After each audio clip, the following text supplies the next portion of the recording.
எல்லாருக்கும் நான் அமைச்சர் பதவி தர்றேன். நான் அன்னைக்கு சொன்னது தான், ஆட்சியிலையும் பங்கு அதிகாரத்தில் பங்குன்னு சொன்னாங்க. அதை செயல்பட்டுருங்க. இன்னைக்கு விசிகாவுடைய வன்னி அரசு அவர்களை, திண்டிவனம் தனித்துறை ஜெயிச்சவங்க வன்னி அரசு அவர்களை அமைச்சராக பதவி பிரமாணம் செஞ்சு வச்சுருக்காங்க. எல்லா சமூகத்தை சேர்ந்தவர்களுமே அமைச்சரவையில் அதில் இடம் பெற்றிருக்காங்க.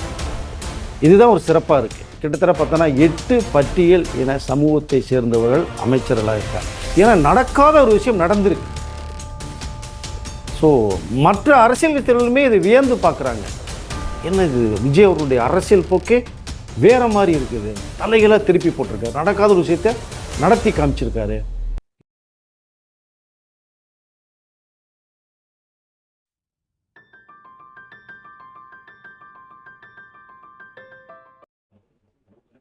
வணக்கம் சார். இதுவரை ஒரு நடக்காத ஒரு விஷயத்தை நம்முடைய தமிழக முதல்வர் மாண்பு விஜய் அவர்கள் பண்ணியிருக்காரு அப்படிங்கிறது தான் எல்லோருடைய பார்வையும் இருக்குது, என்னுடைய பார்வையும் இருக்குது. அதுதான் ஒரு சிறப்பான செய்தியாக நான் பார்க்குறேன். காரணம் கூட்டணி ஆட்சி தத்துவத்தை ஏற்படுத்தியிருக்கார். தமிழகத்தில் உருவாகாத ஒன்று இது செயல்படுத்த முடியுமா என்பது நிறைய பேருடைய கேள்வியாக இருந்து விமர்சனம் இருந்தது. அதை செயல்படுத்தி காட்டுறேன் அப்படின்னு தான் விஜய் அவர்கள் பண்ணியிருக்கிறதா நான் உணர்கிறேன். நான் தமிழகத்தில் ஒரு நல்லாட்சி தரணும், தமிழ்நாட்டுக்கு தமிழக மக்களும் நல்லது செய்யணுங்கிற ஒரே குறிக்கோளில் தான் விஜய் அவர்கிட்ட இருந்தது. பட் அதன் விளைவாக அவர் விக்ரமிலே சொன்னது என்னோட வரவர்களுக்கு ஆட்சியிலும் பங்கு அதிகாரத்திலே பங்குன்னு சொன்னாங்க. அதை அன்று வரவில்லை, இன்று ஆதரவு தந்தவர்களுக்கு ஒரு சகல மரியாதை தரணும், தன்னோட அன்பை வெளிக்காட்டும்ன்ற ஒரே குறிக்கோளோட சொன்னதை மட்டும்தான் நான் செய்வேன், நீ அதை செய்கிறேன் அப்படிங்கிறத மாண்பு முதல்வர் விஜய் அவர்களுடைய எண்ணமாக இருக்குது. காங்கிரஸ் ஃபஸ்ட்டு ஆதரவு கொடுக்கும்போது 2 பேர் அமைச்சர்களாக நியமிக்கும். அதற்கு அடுத்து பார்த்தீங்கன்னா விசிக அண்ட் ஐயுஎம்எல், சிபிஐ, சிபிஎம். ஸோ இந்த 5 பேரும் கிட்டத்தட்ட ஆதரவு தரும்போது தான் விஜய் அவர்களுடைய மெஜாரிட்டி ஆட்சி அமைக்கப்பட்டது ஒன்று. பட் அந்த ஆதரவுக்கு நன்றி தெரிவிக்கும் வகையில், தன்னுடைய அன்பை வெளிப்படுத்தக்கூடிய வகையில் எல்லாருக்கும் நான் அமைச்சர் பதவி தர்றேன். நான் அன்னைக்கு சொன்னது தான், ஆட்சியிலையும் பங்கு அதிகாரத்தில் பங்குன்னு சொன்னாங்க. அதை செயல்பட்டுருங்க. இன்னைக்கு ஏற்கனவே காங்கிரஸில் 2 அமைச்சர்கள் பதவி பிரமாணம் பண்ணிட்டாங்க. விஜய் அவர்கள் விசிகாவுடைய வன்னி அரசு அவர்களை, திண்டிவனம் தனித்துறை ஜெயிச்சவங்க வன்னி அரசு அவர்களை அமைச்சராக பதவி பிரமாணம் செஞ்சு வச்சுருக்காங்க கவர்னர் முன்னிலையில். பட் சமூக நீதித்துறை, திராவிடர் நலத்துறை அப்படிங்கிற அந்த ஒரு அமைச்சர் பெயர் மாற்றம் செய்து சமூக நீதித்துறை அப்படிங்கிறத அந்த அமைச்சராக அந்த துறைக்கு நியமிச்சிருக்காங்க.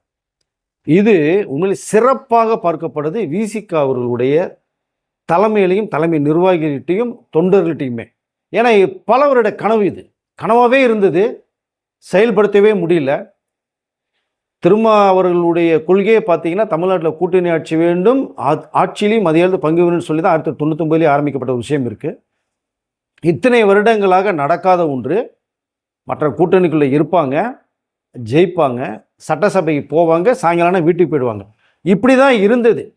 தன்னுடைய மக்களுக்கும் ஜெயிச்ச தொகுதிக்கும் நிறைய விஷயங்கள் பண்ணணும்னு நினச்சாங்க. தன்னோட சமூகத்தை சேர்ந்தவர்கள் அமைச்சர் ஆசைப்பட்டாங்க. இதுவரைக்கும் நடக்கலை. ஆனால் இந்த முறை விஜய் அவர்கள் முதலமைச்சராக பதவியேற்ற பிறகு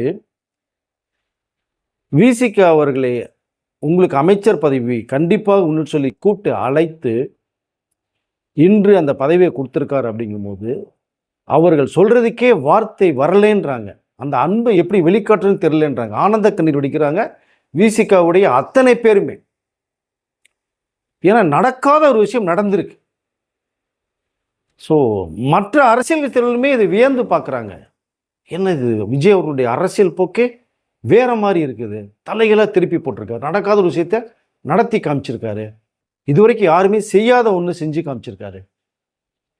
விசிக அவர்களுடைய இன்றைய அமைச்சர் பதவி வன்னி அரசு கொடுத்த பிறகு அதற்கு அடுத்ததாக ஐயுஎம்எல், முஸ்லீம் நண்பர் சகோதரர் ஷாஜகான் அவர்களுக்கும் சிறுபான்மையினர் துறை அமைச்சராக அந்த பதவி கொடுத்துருக்காங்க. பாபனா சுந்தரில் வெற்றி பெற்றவர். அந்த முஸ்லீம் நண்பர்களும் மிகுந்த ஆரவாரத்தையும் அன்பையும் வெளிப்படுத்துகிறாங்க. அவர்களிடத்துலையும் அந்த ஆனந்த கண்ணீரை தான் நம்ம பார்க்க முடியுது. எங்கள் சமூகத்தை சேர்ந்தவருக்கும் ஒரு அமைச்சர் பதவி அப்படின்னு எங்களுக்கும் அது மிகப்பெரிய ஒரு கனவாக தான் இருந்தது அப்படிங்கிறது தான் முஸ்லீம் நண்பர்கள் சொல்கிறதும் இருக்குது. நான் இன்னொன்னையும் சொல்லிக்கல விரும்புகிறேன். காங்கிரஸ் வந்துட்டாங்க, அமைச்சரில் 2 போஸ்ட்டு, விசிகா ஒரு போஸ்ட்டு கொடுத்தாச்சு. ஐயுஎம்எல் ஒரு போஸ்ட் கொடுத்தாச்சு. இந்த நேரத்தில் என்னுடைய ஆசையே சிபிஐ, சிபிஎம் 2 கம்யூனிஸ்ட்லையுமே கண்டிப்பாக வந்து நீங்கள் அமைச்சர்களில் இடம்பெறணும் அப்படிங்கிற சொல்லிக்க விரும்புகிறேன். ஆனால் அந்த வாய்ப்பு வந்து இனிமேல் வருமாங்கிறது எனக்கும் தெரியல. அமைச்சர்கள் எல்லாத்துக்குமே கொடுத்த ஒரு விஷயமா இருக்குது. ஆனால் மாற்றத்தை உருவாக்க முடியும் தான் நான் நினைக்கிறேன். நான் இதை பட் இருந்தாலும் அவளுடைய ஆதரவு வெளியிலிருந்து நாங்கள் விஜய் அவர்களுக்கு வந்து எங்களுடைய நிலைப்பாடு இதுதான். ஆதரவு கண்டிப்பாக அவர்களுக்கு நாங்கள் கொடுப்போம். சிறப்பான ஒரு ஆட்சியை விஜய் அவர்கள் செய்து கொண்டு இருக்கிறார் அப்படிங்கிறதா சிபிஐ, சிபிஎம் சொல்லக்கூடிய ஒரு கருத்தாகவும் இருக்கணும் கதை. ஸோ ஒட்டுமொத்தமாக விஜய் அவர்களுக்கு அந்த ஆதரவு தந்த காங்கிரஸ், சிபிஐ, சிபிஎம், ஐயுஎம்எல், விசிக 5 பேருமே வந்து மிகப்பெரிய சந்தோஷத்தை வெளிப்படுத்துகிறாங்க. நாங்கள் எதிர்பார்க்காத நிறைய விஷயங்களே தமிழக அமைச்சர் விஜய் அவர்கள் பண்ணிகிட்டு இருக்காங்க. ஆனால் இந்த 10 நாட்களாகவே பார்த்தீங்கன்னா தமிழகத்தில் எவ்வளோ விஷயங்கள் அதிரடி ஆக்ஷன் எடுக்கப்பட்டதுங்கிறது நீங்கள் வந்து இதை பார்த்துருப்பீங்க. அதை பாராட்டாதவங்களே இல்லை. டாஸ்மாகெல்லாம் வந்து பார்த்திங்கன்னா உடனடியாக 2 வாரத்துக்குள்ளே 717 கடைகளை வந்து மூட வேணும்னு போட்டார். கிட்டத்தட்ட மூடியாச்சு. அப்படிங்கும்போது தான் மதுரை ஹைகோர்ட் பெஞ்சு கூட வந்து பிரான்ச்சு கூட வந்து உங்களுக்கு வந்து மிகப்பெரிய ஒரு பாராட்டுதலை வந்து விஜய் அவர்களுக்கு வந்து சொல்லியிருக்காங்க.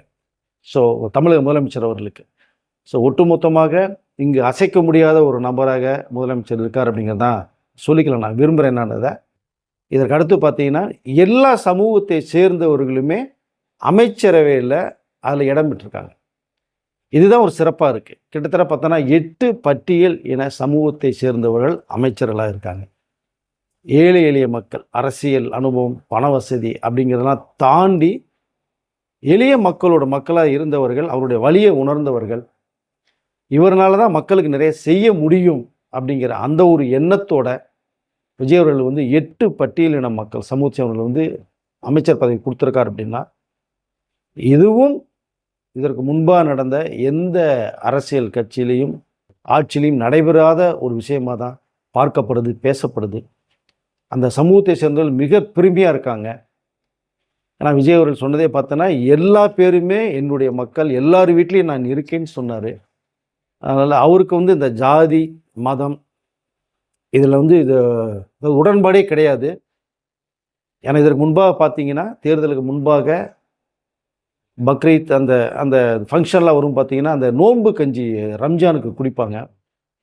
அந்த நோன்பு கஞ்சி குடிக்கும்போது கூட வந்து இவர் போய் வந்து கஞ்சியை குடிச்சிட்டு வந்தேன்னா முஸ்லீம்கள் ஓட்டு போட்டுருவாங்களா, கூட்டத்தில் ஓட்டாக போடுவாங்களா அப்படின்னு நிறைய விஷயங்கள் கஷ்டப்படும் போது எல்லா பேரும் ஓட்டு போட்டு வச்சாங்க. அந்த முஸ்லீம் நண்பர்களுக்கு சொன்னதை செஞ்சுருக்காரு. இன்றைக்கி ஷாஜான் அவர்களுக்கு அமைச்சர் பதவி கொடுத்துருக்காங்க.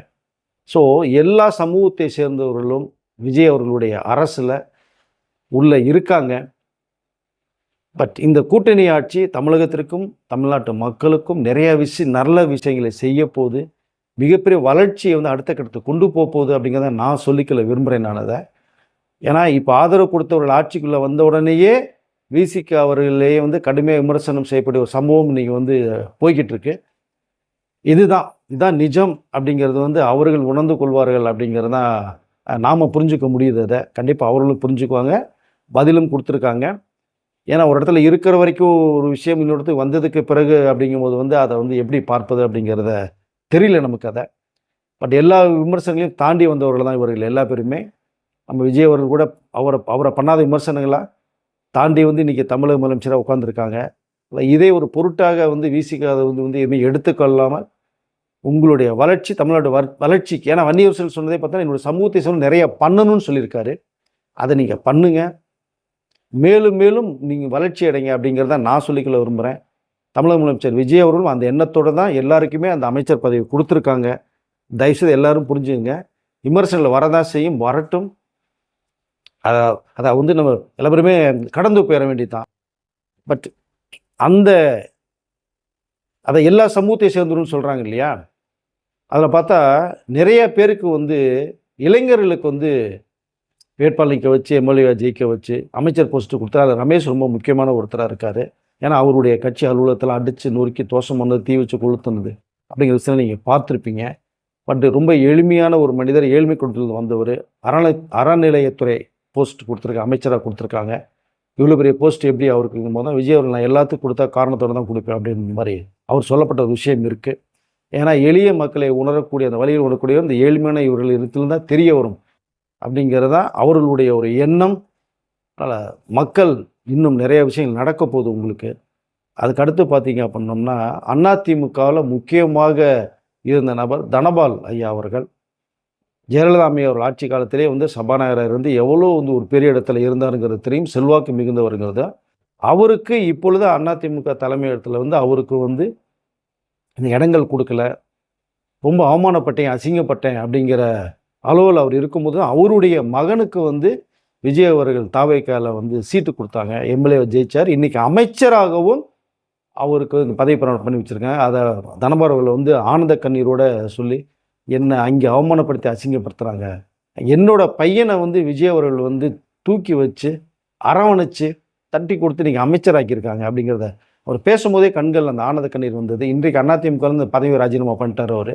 இதற்கடுத்து அப்படியே நீங்கள் பார்த்தீங்கன்னா அதான் மீண்டும் இந்த அமைச்சரவையில் இடம்பெற்ற அத்தனை பேருமே எல்லா மதத்தையும் சேர்ந்தவர்கள் அப்படிங்கிறது தான் நான் சொல்லிக்கொள்ள விரும்புகிறேன். நான் அதை பட் இன்னும் மேலும் மேலும் சிறப்பாக நிறையா விஷயங்கள் தமிழ்நாடு மக்களும் நடக்க போகுது. பொறுத்திருங்கள். நிறைய பேர் பார்வை விஜய் அவர்களுடைய அரசியல் வேறு மாதிரி இருக்குது. இதை நாங்கள் எதிர்பார்க்கல. நிறைய விஷயங்களை புரட்சிகரமாக செஞ்சிட்ருக்காரு. நிறைய மாற்றங்களை செய்கிறாரு. தடாலடியாக தமிழகத்தையே வேறு முன்னேற்ற பாதையை கொண்டு போய்கிட்டு இருக்காரு. அரசியல் தெரியாதுன்னு சொன்னோம். அவர் தான் இப்போ நமக்கு அரசியல் கற்றுக் கொடுத்துட்ருக்காரு. அப்படிங்கிற விஷயத்தை தான் நிறைய மற்ற அரசியல் கட்சியெலாம் நிறைய பேச ஆரம்பிச்சிருக்காங்க. எஸ், நிறைய பேர் பேசி வீணா போனவர்கள் இருக்காங்க. விஜய் அவர்கள் பேசாமே சாதித்தவர்கள் இருக்காங்க. அதில் விஜய் அவர்கள் பேசாமே சாதித்தவர் லிஸ்ட்டில் இருக்காங்க அப்படிங்கிறத நான் சொல்லிக்கொள்ள விரும்புகிறேன். சாதனைகள் தொடரும். இப்போ கூட அடுத்து டெல்லிக்கு போகிறதா ஒரு தகவல் வந்திருக்கு.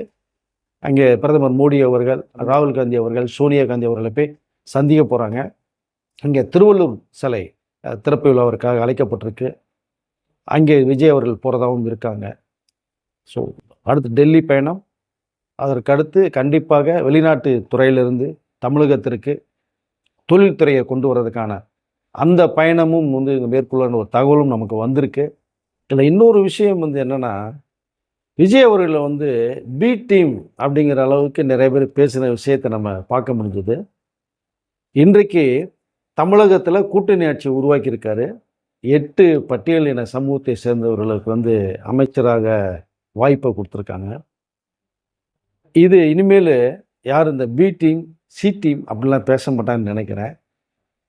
நம்ம விஜய் அவர்கள் வந்து எந்த டீமுமே கிடையாது. அவர் உருவாக்குனது விஜய் டீம் அப்படிங்கிறத உருவாக்கியிருக்காங்க. ஸோ அதனால் இனிமேல் தமிழகத்திற்கு விஜய் டீம், அந்த டிவிகேவுடைய கூட்டணி டீம் அதுதான் செயல்படும். அவர் எல்லாத்துக்கும் சமமானவர், எல்லா மதத்திலேயும் ஒரு சகோதரனாக இருக்கக்கூடியவர், ஜாதி மதம் பார்க்காதவர் அப்படிங்கிறத நான் சொல்லிக்கொள்ள விரும்புகிறேன். அதனால் விஜய் நம்ம தமிழக மக்களில் நிரந்தரமான ஒரு இடத்தை அது வீட்டில் போய் உட்காந்துருக்காரு அப்படிங்கிறது தான் தெள்ள தெளிவாக தெரியுது. நிறைய தமிழக மக்கள், தொகுதி மக்கள் பேசுகிற கூட பார்க்க போனோம்னா, விஜய் யாராவது ஏதாவது பேசி எங்களை கஷ்டப்படுத்தாதீங்க அப்படிங்கிறத சொல்ல வர்றாங்க. அப்போது எந்த அளவுக்கு விஜய் அவர்களை வந்து மக்கள் நேசிக்கிறாங்க அப்படிங்கிறத நம்மளால் புரிஞ்சுக்க முடியுது. இனிமேல் எந்த டீமும் சொல்லாதீங்க. வேணும்னா விஜய் ஒரு புது டீம் உருவாக்கியிருக்காரு, விஜய் டீம் அப்படின்னு மட்டும் நீங்கள் சொல்லலான்னு தான் நான் சொல்லிக்கலாம் ஆசைப்படுறேன். ஒரு சிறப்பான இளம் முதலமைச்சர் தமிழகத்தில் கிடைச்சிருக்காரு. எல்லா சமூகத்தை சேர்ந்தவரும் இன்னைக்கு விஜய் அவர்களை மனமாற பாராட்டிகிட்டு இருக்காங்க, தன்னுடைய வாழ்த்துக்களை தெரிவிச்சிட்டு இருக்காங்க. இது கண்டிப்பாக தொடரும். இன்னும் சிறப்பான விஷயங்கள் தமிழகத்தில் நடக்க போகுதுங்கிறதான் நான் சொல்லிக்கொள்ள விரும்புகிறேன். மீண்டும் ஒரு வீடியோவில் உங்களை சந்திக்கிறேன். நன்றி, வணக்கம்.